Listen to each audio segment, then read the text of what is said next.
Friends, welcome to my channel.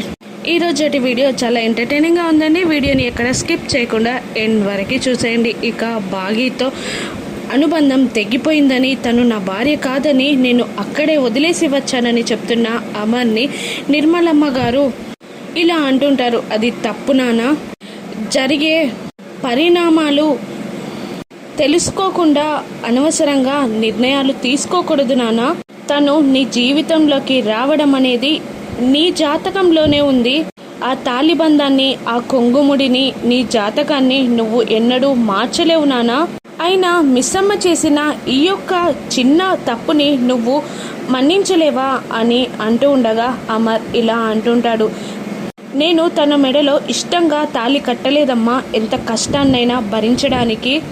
అయినా నువ్వన్నట్టు తలరాత గెలుస్తుందో నా నిర్ణయం గెలుస్తుందో చూద్దామమ్మా అని అంటూ అమర్ వెళ్ళిపోతాడు. పాపం రాతోడు ఒక్కడే బాధపడుతూ ఉంటాడు. మనోహరి పిల్లలు ఆనందంగానే ఉంటారు. ఇక లీల రూమ్లోకి మనోహరి రాగానే కాళ్ళు పట్టుకొని ఓవర్ యాక్షన్ చేస్తూ ఉంటుంది.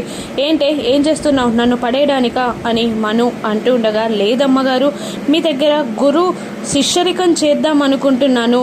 ఎంత గ్రేట్ అమ్మగారు, మీరు 2 నూరేళ్లు కలిసి ఉండవలసిన 2 వ్యక్తులని 2 రోజుల్లో విడగొట్టేశారు అని అంటూ ఉంటుంది లీల. ఇక మనోహరి నవ్వుకుంటూ ఉండగా, ఆ పెద్దవిడికి ఏమైనా పిచ్చి పట్టిందా? ఇంకా మీ కళ్ళు వాళ్ళిద్దరి మీద పడ్డాక కూడా వాళ్ళు ప్రశాంతంగా సంసారం చేసుకుంటారని ఏ విధంగా అనుకుంటుందో ఆవిడ అని అదో రకంగా లీల మాట్లాడుతూ ఉండగా కోపంగా చూస్తుంది మను. ఇక లేదమ్మ గారు, నేను నిజంగానే గొప్పగానే మాట్లాడాను, మీకు వేరే రకంగా అర్థమైనా కూడా అని అంటూ ఉంటుంది లీల.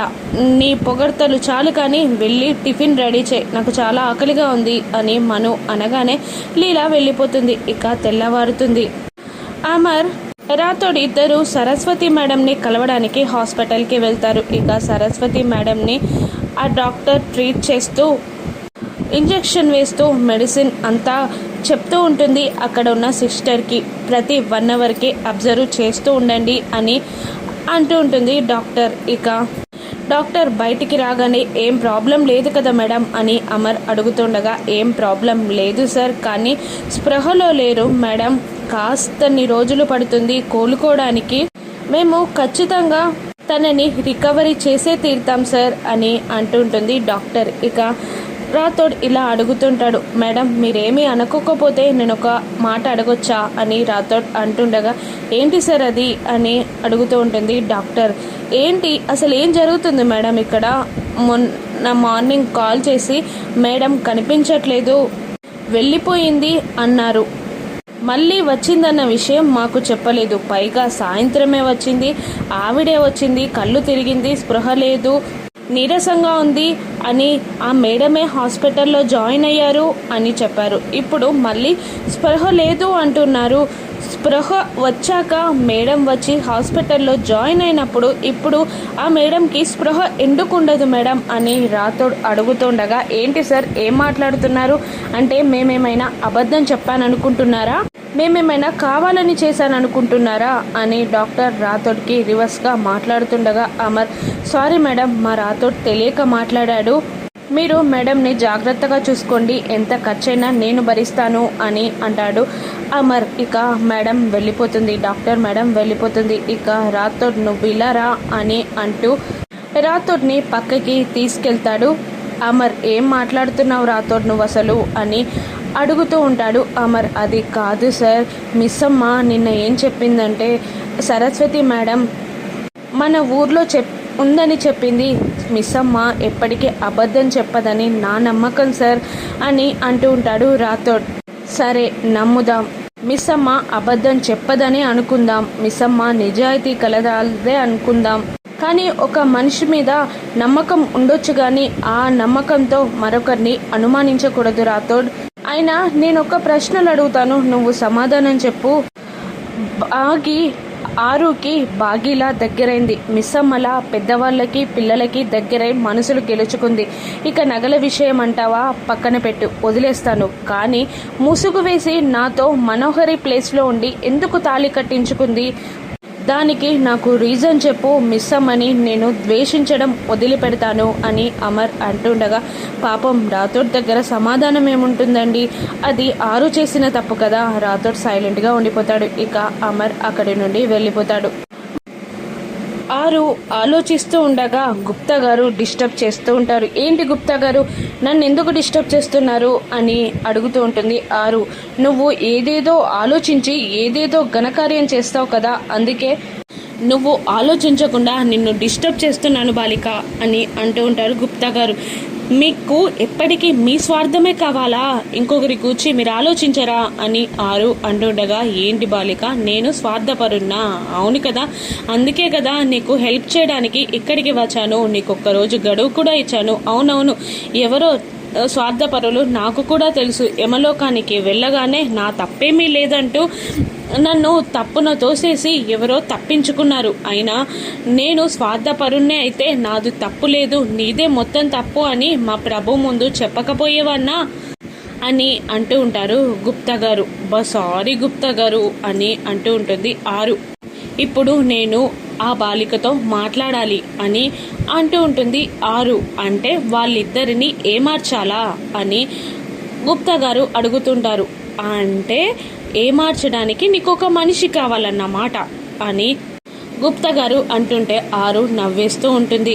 లేదు లేదు, నా వల్ల కాదు, నేను ఇప్పుడు వెళ్తే వాళ్ళు నన్ను గుర్తుపట్టేస్తారు అని అంటూ ఉంటారు గుప్తా గారు. ఇక ఆరు నవ్వుతూ ఉంటుంది. అమ్మ, నా గొయ్యి నేనే తీసుకున్నానన్నమాట అని అంటూ ఉంటారు గుప్తా గారు. సరే పద బాలిక అని ఇద్దరు ఏదో ప్లాన్ వేసుకోవడానికి పక్కకు వెళ్తారు. ఇక బాగి డల్గా కూర్చుంటుంది, బాధపడుతూ ఉంటుంది. ఇక రామ్మూర్తి ఇలా అంటుంటారు, అదేంటమ్మా అంత సైలెంట్గా ఉన్నావు, బాబుగారు నిన్ననగా వెళ్ళిపోయారు, ఇంకా ఫోన్ రాలేదు, ఇలా నువ్వు పుట్టింటి దగ్గర ఉండిపోవడం కరెక్ట్ కాదమ్మా, నేను ఫోన్ చేసి ఇస్తాను, సారీ చెప్పమ్మా అని అంటూ ఉంటారు రామ్మూర్తి. భాగ్య ఎందుకు సారీ చెప్పాలి, తనేం తప్పు చేసిందని సారీ చెప్పాలి అని మంగళ అంటుండగా, కాపురాలు కూల్చడానికి నువ్వు ముందుంటావే, వెళ్ళు అని అరుస్తూ ఉంటాడు మంగళపై రామ్మూర్తి. ఇక బాగి బాధపడుతుండగా, ఏంటమ్మా అలా చూస్తున్నావు అని అడుగుతూ ఉంటారు రామ్మూర్తి. నన్ను చిన్నప్పటి నుండి స్వతంత్ర భావాలతో పెంచావు, ఎవరికి భయపడాల్సిన అవసరం లేదు అన్నావు, నిజాయితీ వైపు నిలవాలి అన్నావు, నీది తప్పు లేదే క్షమాపణ అడగకూడదు అన్నావు, ఇప్పుడు నువ్వే నా తప్పు లేకుండానే క్షమించమని అడగమని అంటున్నావు అని బాగి రామ్మూర్తిని అంటూ ఉండగా, ఏ బంధంలోనైనా పట్టు విడుపులు ఉండాలమ్మా, లేదంటే ఆ బంధం నిలబడదు అని రామ్మూర్తి అంటుంటాడు.